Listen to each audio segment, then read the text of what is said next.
Let's take a look at inserting content using jQuery. So jQuery provides several functions for inserting content into the document and for modifying the document object model's DOM tree. And you can insert content into the document before and after existing page elements. You can also insert content inside of elements. There's a bunch of functions to do this, so let's go over them. Append and prepend functions allow you to insert content inside of other elements. So the append function takes the content here, and that will append the content inside every one of the matched elements that this function is being called on. Conversely, the prepend function will take content and put it at the beginning of the inside of every matched element.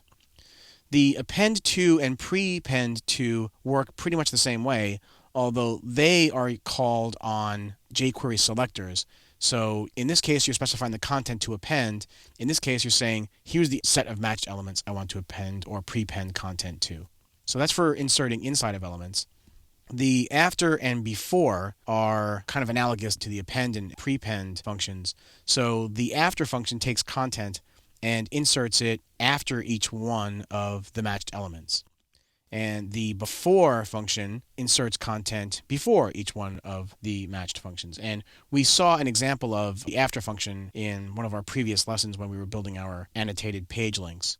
The insert after and insert before, again, they work the same way, only in this case, they take jQuery selectors to insert matched elements before or after another set of matched elements that will match this selector.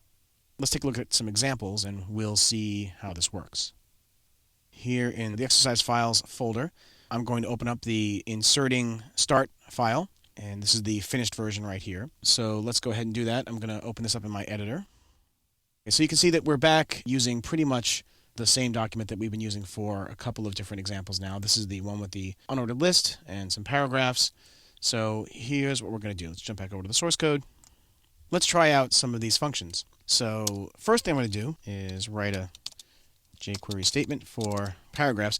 So I'm going to get all the paragraphs in the document, and I'm going to append some content to them. And what I'm going to append is a string that says with some content appended.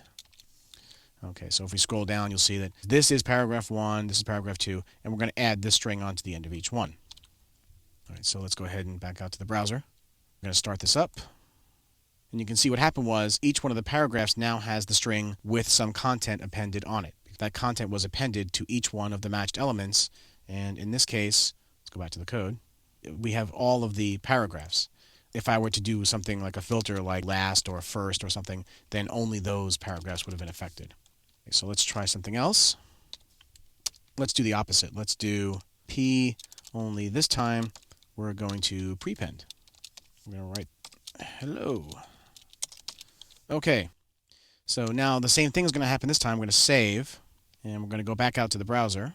Okay, so now when we refresh, you can see that in this case, the word hello has been prepended or inserted at the beginning of each paragraph. Back to the code. Let's get a little more fancy. What we're going to do now is we're going to use the append to and prepend to functions for manipulating the DOM tree. So what we're going to do is write a jQuery accessor that says, hey, get me the last paragraph and append that to the first paragraph.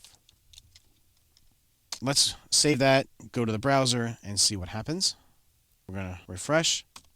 And you can see what happened is paragraph 4, which used to be down here at the bottom, has now been appended to paragraph 1.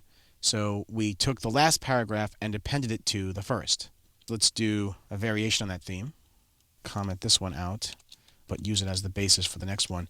What we're going to do in this case is we're going to say, instead of append to, we're going to say prepend to.